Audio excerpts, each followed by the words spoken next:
If you have post-traumatic stress disorder, or PTSD, getting everyday activities and errands done, like going to work or picking up your children, even weekend trips to the mall, can sometimes feel overwhelming and trigger memories of a traumatic event from your past. The symptoms of PTSD can affect every area of your life. You don't have to live like this. There is good news.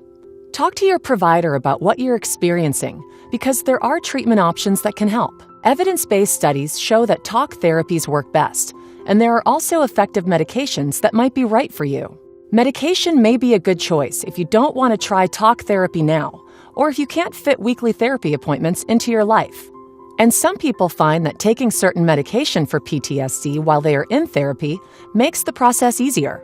So, how do medications work? When you have PTSD, there are changes in your brain and in the way your body responds to stress. Basically, your brain cells aren't able to communicate as well as they should. So medications that balance the levels of certain chemical signals have been shown to help.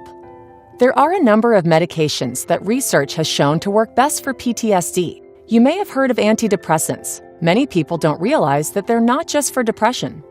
A number of antidepressants are also effective for PTSD and anxiety. Some balance your body's serotonin, which regulates mood. They are called selective serotonin reuptake inhibitors, or SSRIs for short.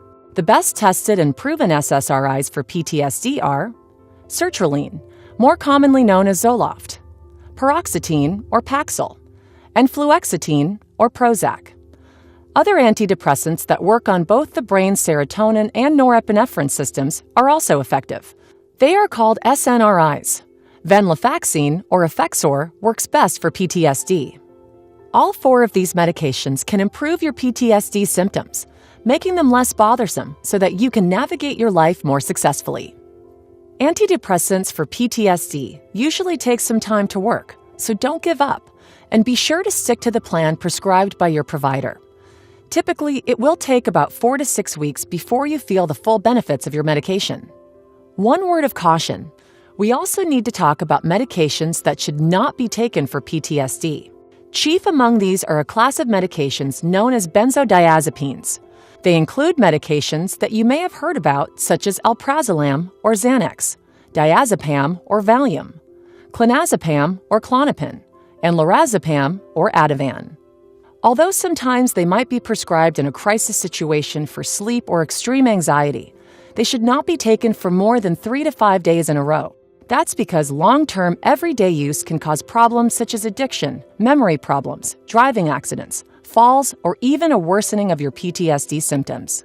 New medications are being tested to treat PTSD, so as a general rule, talk with your doctor to make sure you have the best medication for you and that you are headed in the right direction. The National Center for PTSD is also a useful resource to give you the tools to make the best treatment decision. Go to www.ptsd.va.gov to learn more about medication options and other PTSD treatments. No matter how long you've been living with PTSD, know that you can get better.